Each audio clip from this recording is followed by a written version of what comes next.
friends, I am Chevy. Welcome to my shed. How are you today? How's life in your world? How's things where you are? I hope it's fantastic.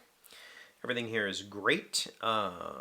Today I wrote a little something for myself, well, for others too, and some of you will see it eventually.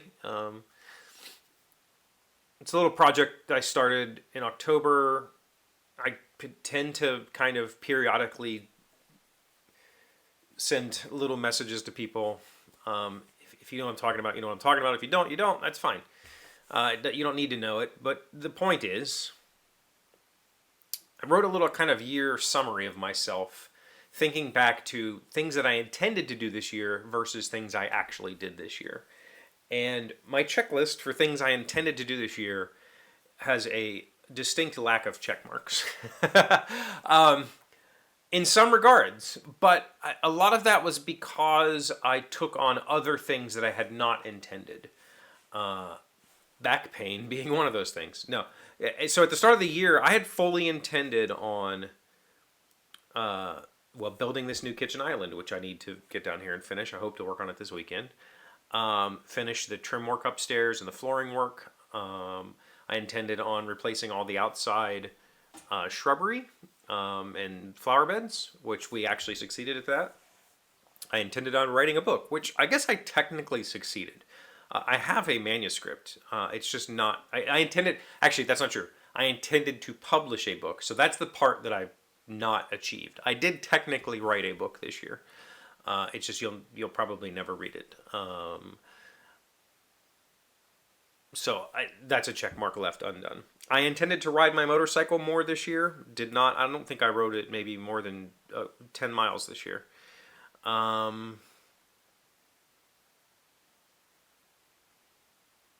don't know. I didn't really fully make a checklist. That's not the point. The point of the little conversation I had with myself, writing this little update for people, was that though I intended to do things and those check marks never got checked, I feel very fulfilled and satisfied with the year that I had. I made a goal. Last year, I think I read 18 books or something like that. So I decided this year to try to read 24 books. I thought I could read 2 a month. And then I would be very satisfied with that. I'm on pace to read 83 by the end of the year. That's a significant difference. So I feel like that's good. Like, I very much enjoyed the reading that I did this year. I love reading, and social media kind of replaced books for me for a long time. I would spend time reading threads. I would spend time on Reddit reading. I would spend time on Hacker News reading. I would spend time on Twitter reading.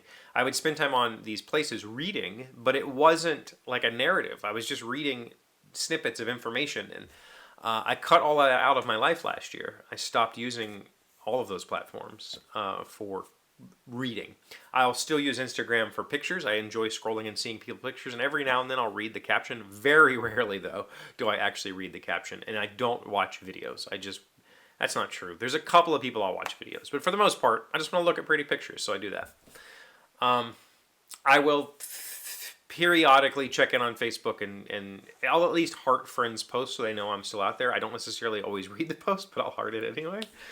And I stopped reading reviews and stuff on board games. I just don't do that stuff anymore, and I put that energy into reading books, which is part of the reason why I'm going to read 83-ish, 82, 83 books this year.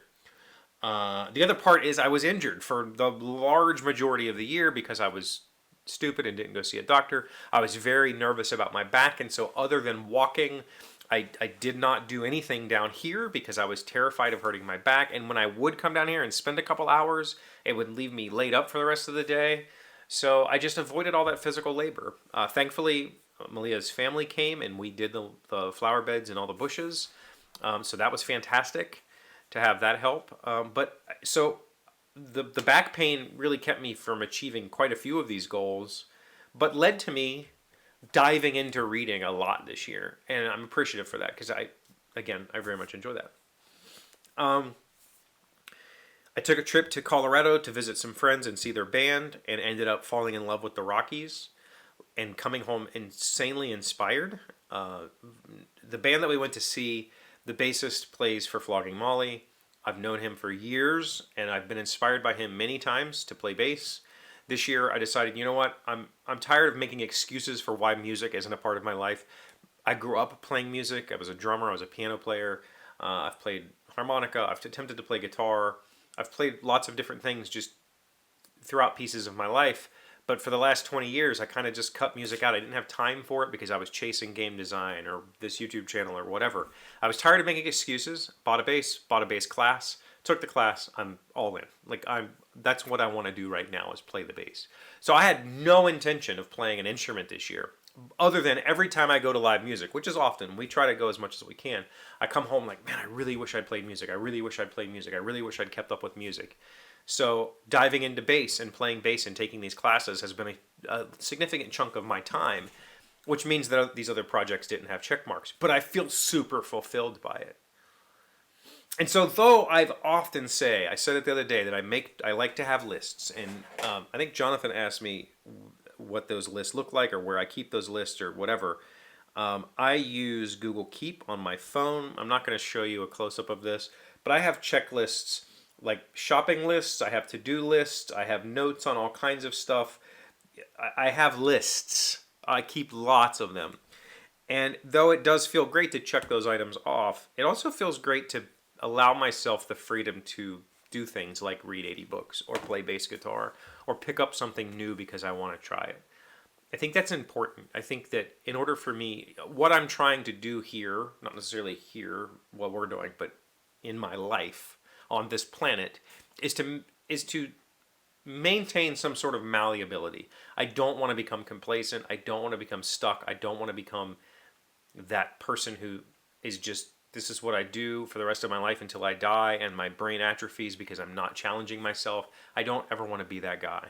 And so allowing myself the freedom to say, you know what, this goal that I set, not necessary. Let's try this thing. And I can come back to this.